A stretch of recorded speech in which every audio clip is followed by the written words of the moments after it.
Hello viewers, আসসালামু আলাইকুম। কেমন আছেন সবাই? আশা করি সকলে ভালো আছেন। আজ আমি যে বাড়িটি নিয়ে আলোচনা করব, এই বাড়িটি খুবই কম জমির ভিতরে করা হয়েছে এবং এই বাড়িটিতে 4টি বেডরুম রয়েছে। এছাড়াও রয়েছে ড্রয়িং, ডাইনিং, কিচেন, টয়লেট। মাত্র 1035 স্কোয়ার ফিট জমির মধ্যে এই বাড়িটি করা হয়েছে। আপনারা যদি শতকে জানতে চান তাহলে জমির পরিমাণ হচ্ছে 2.37 শতক বা 2.5 শতক ধরতে পারেন। আর কাঠাতে জানতে চাইলে 1.43 কাঠা বা 1.5 কাঠা বলতে পারেন। তো এই বাড়িটি 4টি বেডরুম রয়েছে। খরচ কমানোর জন্য কোনো বেডরুমের সাথে আমাদের বারান্দা রাখা হয়নি। আপনি যদি বারান্দা সহ 4 বেডরুমের খোলামেলা একটি বাড়ির ডিজাইন চান তাহলে ডিসক্রিপশন বক্সে আমাদের একটি লিংক দেওয়া হয়েছে, সেখান থেকে আপনারা দেখে নিতে পারেন। Viewers, let's enjoy the exterior design.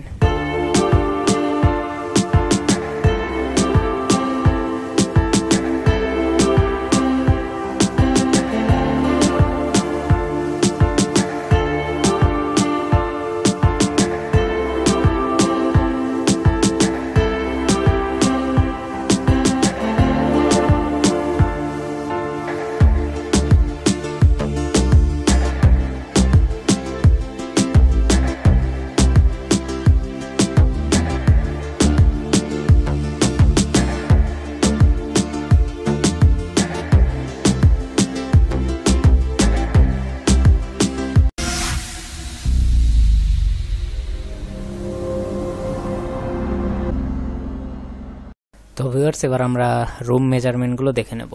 তো আমাদের 1035 স্কোয়ার ফিটের ভিতরে এই বাড়িটি করা হয়েছে।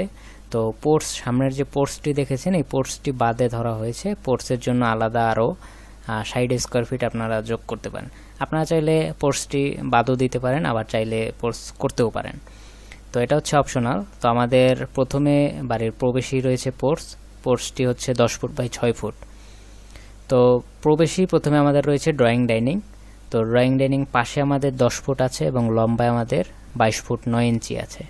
এবং আমাদের 4 কর্নারে 4টি বেডরুম রয়েছে এবং কোনো বেডরুমের সাথে আমাদের বারান্দা নেই। তো আমাদের বেড নাম্বার 1 এর সাইজ হচ্ছে 11 foot 5 inch by 10 foot 8 inch এবং বেড নাম্বার 2 এর সাইজ হচ্ছে 11 foot 5 inch by 10 foot 8 inch.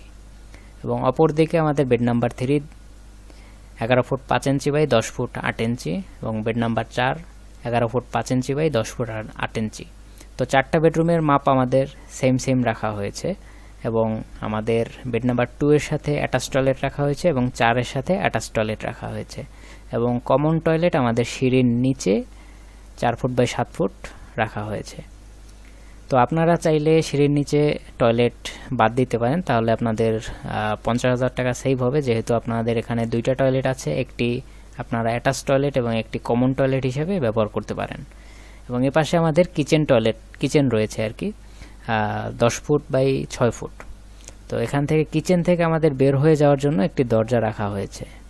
তো এই ছিল আমাদের ফ্লোর প্ল্যান এবং আমাদের বাড়ির দৈর্ঘ্য হচ্ছে 34 ফুট 6 ইঞ্চি এবং এদিকে রয়েছে আমাদের 30 ফুট এবং সামনে আমাদের পোর্টসের জন্য 30 ফুট থেকে আরও বাড়তি রয়েছে 6 ফুট এবং পাশে রয়েছে পোর্টস 10 ফুট। তো এই ছিল আমাদের ফ্লোর প্ল্যান।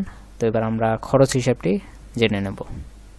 তো ভিউয়ার্স, এই বাড়িটি আমাদের একতলা কমপ্লিট করতে, 2তলা ফাউন্ডেশন দিয়ে একতলা কমপ্লিট করতে আমাদের 19 থেকে 20 লক্ষ টাকা খরচ যাবে। তো এই খরচটি মজুরি খরচ এবং মালামাল সব কিছু নিয়ে, ইলেকট্রিক মজুরি, আপনার যত যা যাবতীয় আছে একদম সব কিছু খরচ নিয়ে একদম কমপ্লিট একটি বাড়ি আপনারা এটা কমপ্লিট করতে 19 থেকে 20 লক্ষ টাকার মতন খরচ যাবে। তো এটা ফাউন্ডেশন 2তলা ফাউন্ডেশন দিয়ে, আর আপনি যদি একতলা ফাউন্ডেশন দিয়ে একতলাই কমপ্লিট করেন তাহলে আরও কিছুটা কম খরচ যাবে। তো এছাড়াও আপনার আরও বাড়তি খরচ কম বেশি হতে পারে, সেটা হচ্ছে গিয়ে আপনার রুচির উপরে ডিপেন্ড করে। তো আজকের ভিডিও এ পর্যন্তই আমাদের। তো আমাদের ভিডিওটি যদি ভালো লেগে থাকে তাহলে অবশ্যই শেয়ার করে সবাইকে দেখার জন্য সুযোগ করে দিবেন এবং আপনাদের মতামত কমেন্ট করে জানাবেন ভিডিওটি কেমন লেগেছে। তো আজকে এ পর্যন্তই। তো দেখা হচ্ছে নতুন কোনো পর্বে। সে পর্যন্ত ভালো থাকুন, সুস্থ থাকুন, সাদিস ওয়ার্কের সাথেই থাকুন। আল্লাহ হাফেজ।